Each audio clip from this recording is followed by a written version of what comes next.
Meus irmãos, hoje nós vamos dar sequência à série Vencendo as Tentações como Jesus Venceu. Este será o quinto sermão desta série, nós já estamos nos encaminhando para o final. E eu quero reler com vocês o texto, uma parte do texto que tem sido base. Nós estamos falando sobre as tentações que Jesus experimentou depois daqueles 40 dias no deserto, no final daquele período. Nós temos então uma descrição destes últimos ataques de Satanás ao nosso Senhor, e como ele venceu, ele nos mostra o caminho, ele nos inspira para que possamos também ser vitoriosos. E hoje nós vamos ler então no Evangelho de Mateus, capítulo 4, a partir do versículo de número 5. Mateus 4, versículo 5, nós lemos assim: Então o diabo o levou, ou seja, levou Jesus, à cidade santa, colocou-o na parte mais alta do templo e disse: Se és o Filho de Deus, lança-te daqui abaixo, porque está escrito: aos seus anjos dará ordem a teu respeito, e eles te sustentarão com as mãos, para que não tropeces em pedra alguma. Jesus lhe respondeu: Também está escrito: não tentarás o Senhor teu Deus.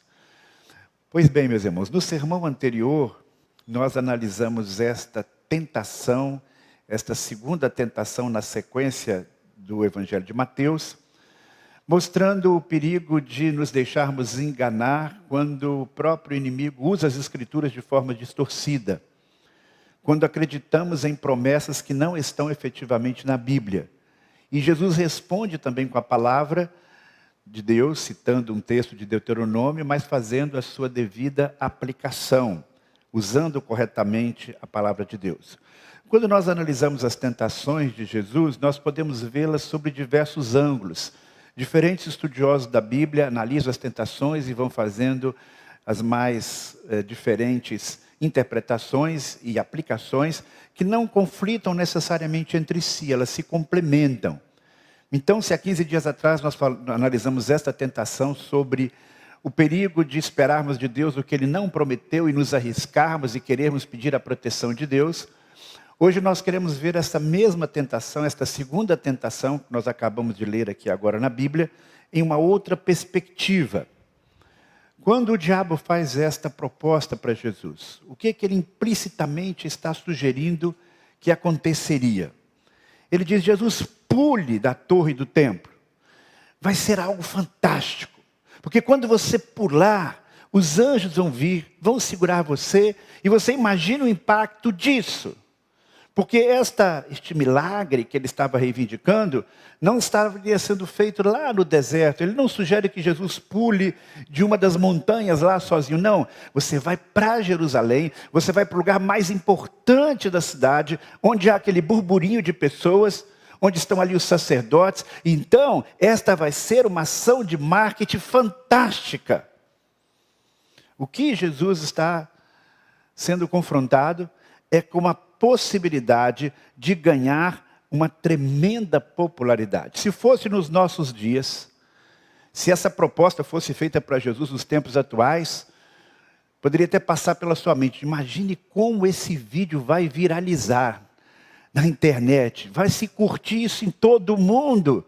Em poucos minutos, essa notícia vai se espalhar. Imagine alguém pulando do alto de um edifício, de um lugar grande, num lugar movimentado, tanta gente filmando, ainda mais se essa queda fosse devagarinho, né? Os anjos descendo devagarinho, daria tempo para todo mundo sacar o celular e espalhar essa imagem para o mundo inteiro. Jesus seria entrevistado na CNN e não sei mais aonde. Mas isso não foi o que aconteceu, porque aconteceu 2000 anos atrás. Então, esse milagre, ou esta aparição dessa forma, ela teria um impacto, sim, não tão grande como se fosse hoje, não chegaria aos confins da terra, mas certamente se espalharia pela Palestina, pelo menos pela cidade de Jerusalém. Quem sabe, até dependendo da repercussão do que aconteceria alguns dias depois, essa notícia chegasse até César Augusto em Roma, algumas semanas depois. Olha, um sujeito aí que talvez seja um revolucionário, que está começando a agregar pessoas, ele fez esse milagre, ele pulou lá do alto do templo em Jerusalém e está o maior burburinho lá. Mas Jesus era sábio, ele conhecia a ilusão e os perigos da fama.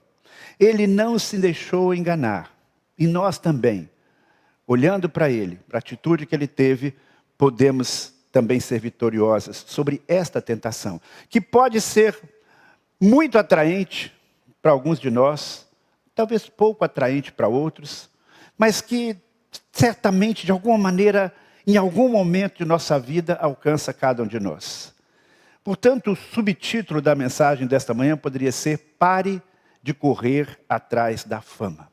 Seja bem sincero, eu não vou pedir para você levantar a mão, para você não ficar constrangido. Você tem vontade de ser uma pessoa famosa? Ou, vou facilitar um pouquinho, ou endurecer mais um pouquinho. Você já teve a vontade de ser uma pessoa famosa?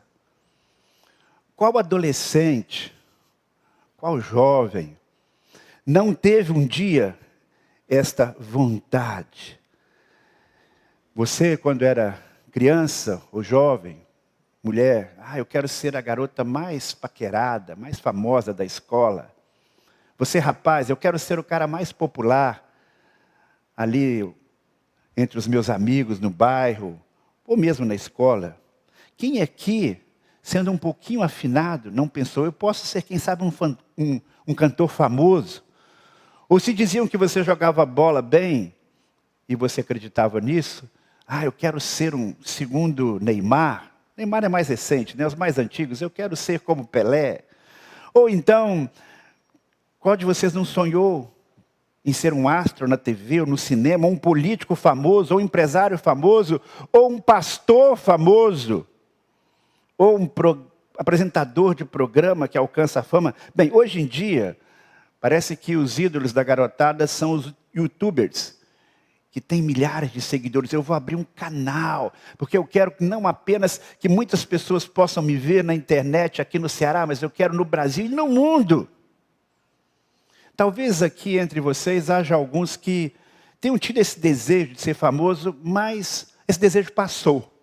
E eu estava falando hoje no culto mais cedo, onde a maioria das pessoas, ou grande parte delas, tem o cabelo da cor do meu, não é? E eu disse: olha, não se iluda. Pode ser que tenha acontecido com você aquela história antiga, aquela fábula que você certamente viu quando estudava na escola, de uma raposa que viu um cacho de uva maravilhoso, aquele cacho de uva assim suculento. E a raposa ficou então com muita vontade de pegar aquele cacho de uva. Sua boca encheu d'água e ela ficava pulando, tentando alcançar aquele cacho de uva, e ela tentava e pulava e não conseguiu de jeito nenhum. E o que ela fez? Ela saiu e disse embora: também não estava afim, as uvas eram verdes. Pode ser que seja assim, não é? Você já chegou aos 50, aos 60, aos 70, já não dá mais para ser famoso mesmo. Quem disse que eu queria? Não é? Pode ser que seja essa a situação, vamos ser sinceros. Não é? Não é disso que eu estou falando. Estou falando é que realmente existe no nosso coração um desejo de sermos apreciados. O desejo de você ser uma pessoa apreciada, valorizada, não é necessariamente uma coisa ruim. É bom sermos valorizados por aquilo que nós falamos, fazemos, compartilhamos. Mas este desejo de dar uma contribuição, de falar algo e ser ouvido, de apresentar algo e ser apreciado, ele pode ser facilmente distorcido. Ele pode se tornar uma espécie de obsessão. E ele pode se tornar algo que você deseja num nível muito mais amplo, em que você sente aquela necessidade, aquela vontade de ser uma pessoa muito famosa.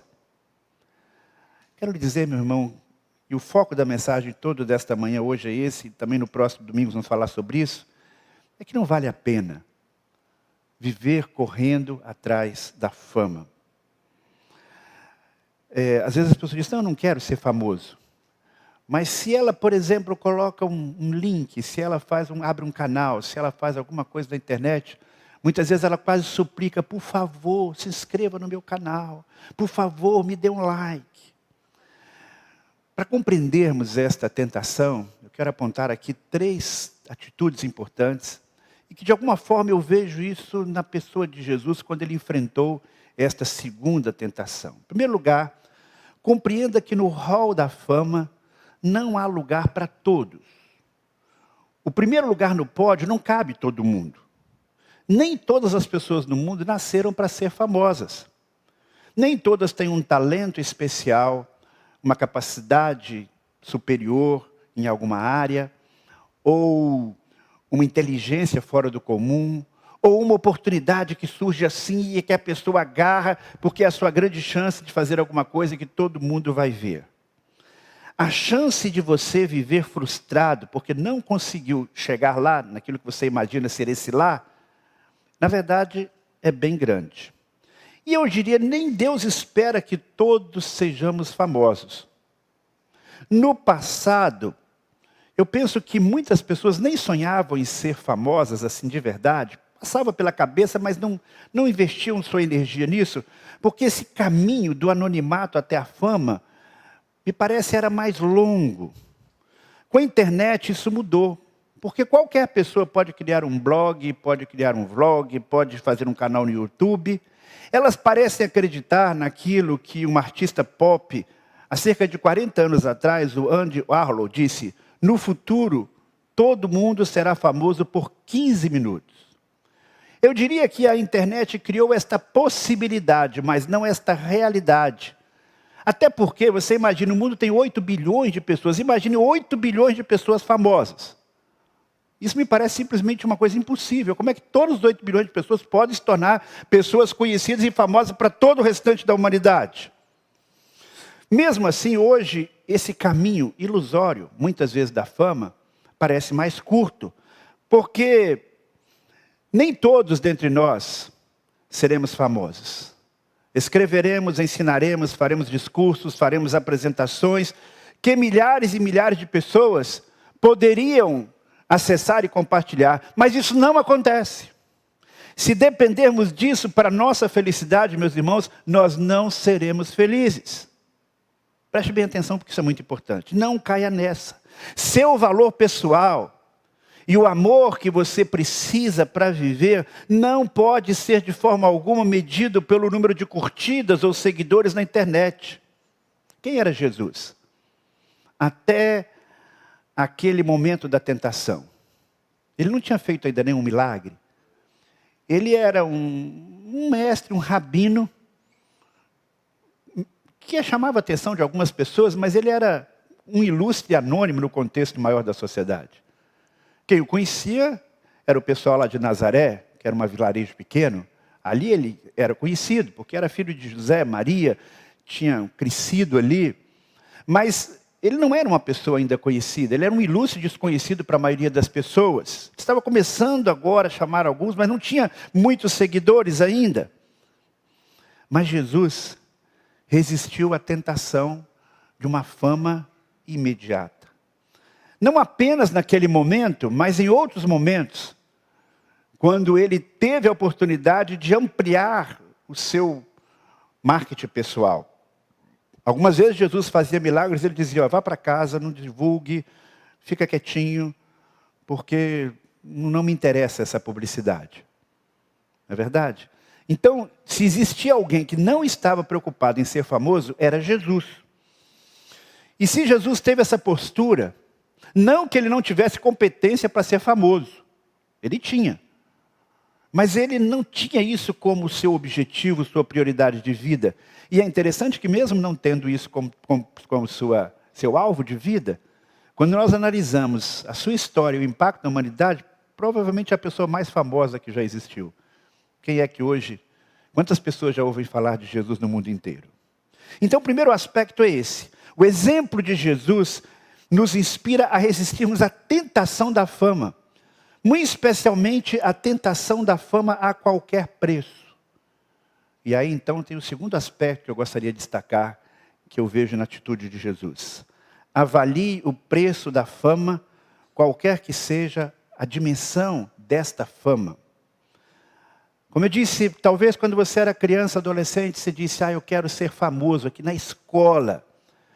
Vamos imaginar que você tenha conseguido ser uma pessoa famosa na escola, e você goste disso. E você diz, pois eu agora não quero ser famoso apenas na escola, eu quero ser famoso no bairro, eu quero ser famoso na reunião de escolas.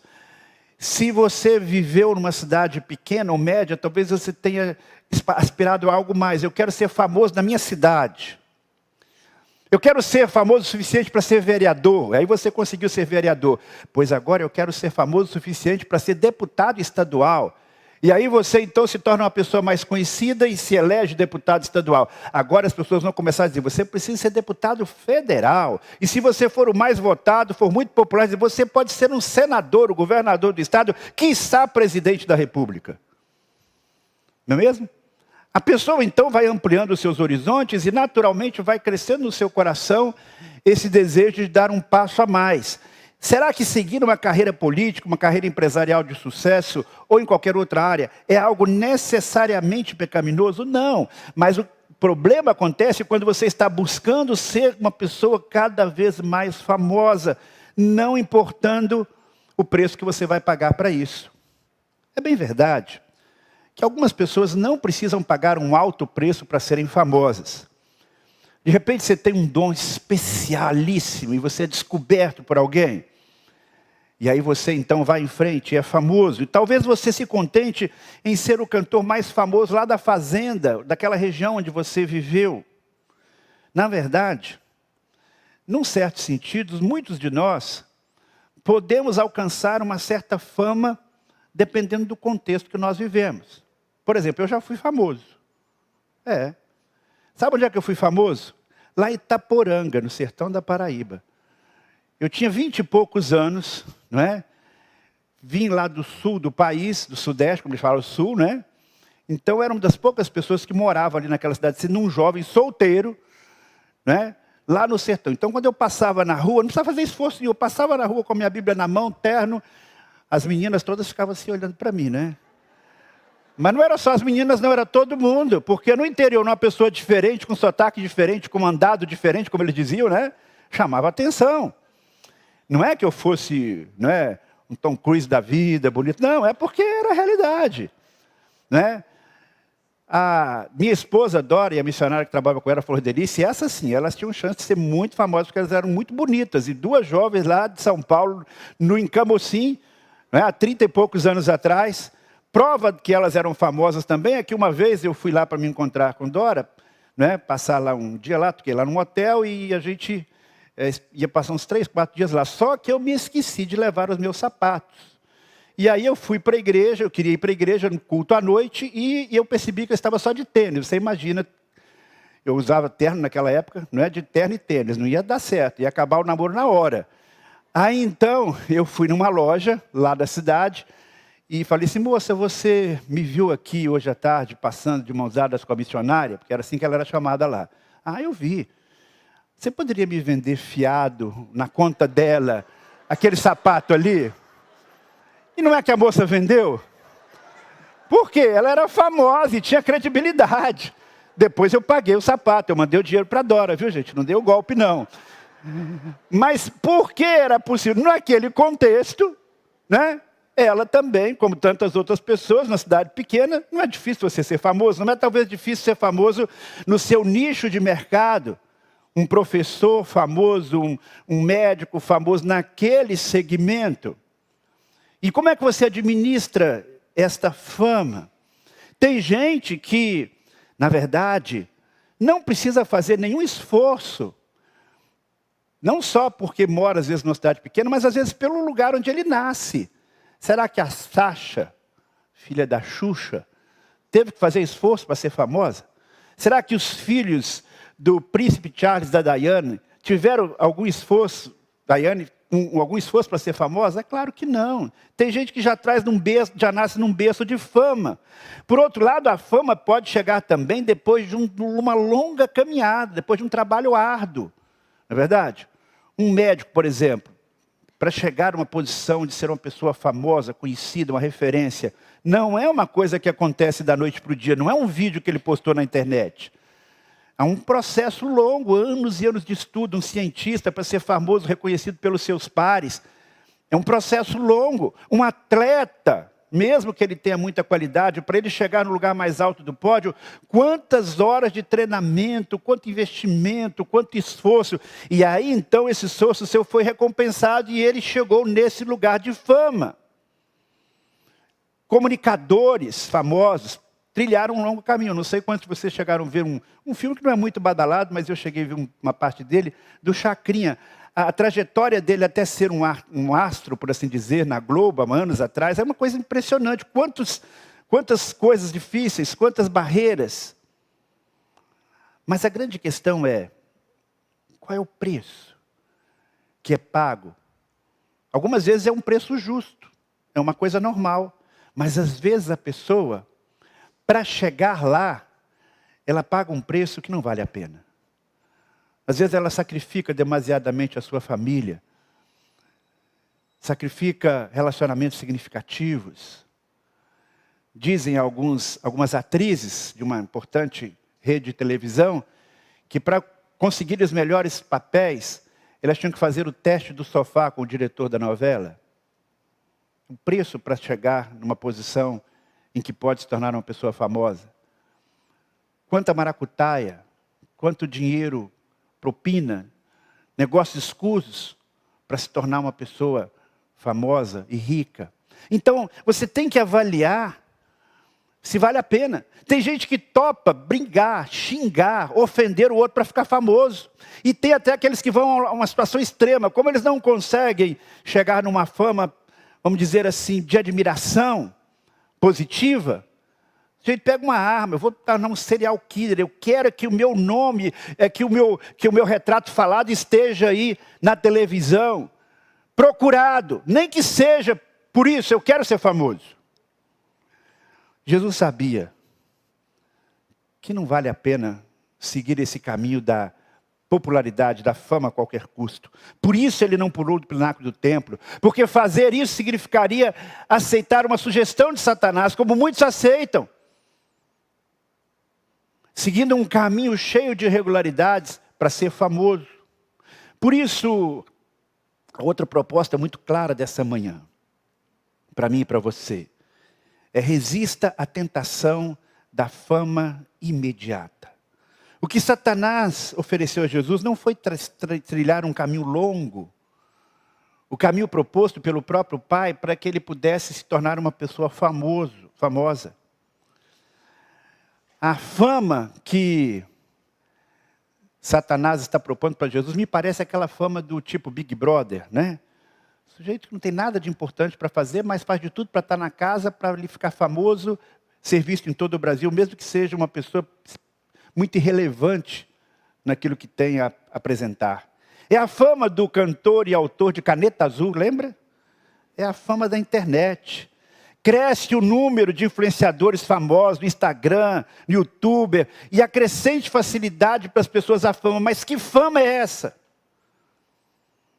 A percepção antiga, a percepção tradicional da fama era limitada a grandes músicos, estrelas do esporte, das artes. Agora não é mais o caso. Qualquer pessoa pode ser tentada no sentido assim, eu posso me tornar uma pessoa famosa porque a internet está aí. Então elas postam um vídeo, elas postam uma mensagem, elas fazem alguma coisa e ficam naquela expectativa que muitas pessoas possam curtir. E se isso não acontece, se esse vídeo não se espalha, ela fica deprimida, ela fica chateada. Porque ela quer ter uma fama instantânea. E esta busca pela fama, ainda que num grau muitíssimo menor do que o vivenciado pelas celebridades, que estes sim querem ter uma fama num nível muito maior, e tem uma fama num nível muito maior, alguns deles, pode se tornar um vício por atenção, por amor e aprovação. E aí nós temos então um sério problema. Porque o foco da pessoa muda. Porque essa pessoa fica triste, deprimida, abalada, se ela não conseguir muitas curtidas, muitos likes e tudo mais. desafio que eu tenho para você e para mim nesta manhã é, meu irmão, busque a glória, a fama de Deus e não a sua própria fama. Este é o antídoto. É claro que Jesus tinha o potencial para ser uma pessoa famosa por sua sabedoria e pelos poderes que possuía, tinha. Tanto ele tinha esse potencial que a Bíblia diz que multidões seguiam Jesus. Eu fiquei surpreso quando eu estava pesquisando para fazer esse sermão e eu descobri que só nos evangelhos há 34 versículos que falam que multidões procuravam Jesus. Seja para ouvi-lo, para receber cura, para ter contato com ele. Já expliquei que Jesus evitava muitas vezes a publicidade. Ele chegava a se afastar das multidões. Ele se isolava em alguns momentos, porque ele não fazia tudo aquilo para buscar a sua popularidade. Seu objetivo específico, quando ele estava encarnado em Jesus de Nazaré, era, acima de tudo, buscar a glória do Pai Celestial. Então, resista à tentação imediata. Essa tentação que é pela qual a pessoa paga qualquer preço. A tentação da fama que não é fruto do trabalho dedicado, que não é fruto de um trabalho competente, que não é fruto de uma grande disciplina pessoal e da bênção de Deus. A pergunta que nós podemos fazer nessa altura é pecado ser famoso? Não, não é pecado ser famoso. Jesus foi famoso. A questão é que passos você dá, que estratégias você dá, que armadilhas você entra para poder ser famoso. A fama se torna pecaminosa quando ela é um objetivo em si mesma. Quando ao invés de você ter como grande objetivo da sua vida glorificar a Deus, você diz, eu quero ser famoso. A fama pode vir ou não, qualquer que seja a sua dimensão, como resultado do seu trabalho, daquilo que você faz, daquilo que você é. Mas esse não deve ser, de forma alguma, o nosso grande objetivo de vida. Porque o nosso objetivo de vida que compete com esse é a glória de Deus. E Jesus falou isso com muita clareza, como ele diz assim, como podeis crer vós que recebeis a glória dos outros e não buscais a glória que vem do único Deus? Ele está falando aqui com líderes religiosos que dizem, vocês estão muito mais preocupados com a glória de vocês do que com a glória de Deus. Estava comentando com a Dora sobre esse sermão, trocando algumas ideias com ela, falando bem que impressionante como a Bíblia tem tanta coisa sobre esse assunto. E ela disse, bem, o que mais me preocupa nessa busca pela glória é quando pastores ficam buscando a glória. É verdade. Porque nós devemos ser exemplos de pessoas que buscam, acima de tudo, a glória de Deus. Mas não apenas pastores, todos nós como cristãos devemos atentar para a palavra de Jesus quando ele diz que adianta ganhar o mundo inteiro e perder a sua vida. Ser famoso, mas não cumprir o projeto de Deus, que é glorificar o Senhor. Meu irmão, você está correndo atrás da fama? Pare de correr atrás da fama. E comece a buscar cada vez mais a glória de Deus. Que o Senhor nos abençoe. Amém. Vamos fechar os nossos olhos? Vamos falar com Deus. Querido Pai do céu, muito obrigado, Senhor, porque Jesus é fantástico. E Jesus nos mostra como podemos vencer as mais diferentes tentações. E esta tentação, Senhor, que pode ser algo tão presente em nossa vida, que pode e traz tantas vezes frustração, ou traz um ego inflado, que não permite, Senhor, que o Teu nome seja glorificado na nossa vida. Senhor, ajuda-nos a vencê-la. Para que possamos de fato, sendo ou não famosos num âmbito pequeno ou grande, sendo anônimos ou não, que o nosso foco seja o Senhor. Que a luz de qualquer holofote, Pai, não venha toldar a luz que deve existir dentro de nós. Para que possamos praticar o que devemos praticar. De tal maneira que as pessoas glorifiquem ao nosso Pai, ao Senhor, que está nos céus. É o que eu te peço, Senhor, para a minha vida e para a vida dos meus irmãos. Em nome de Jesus. Amém.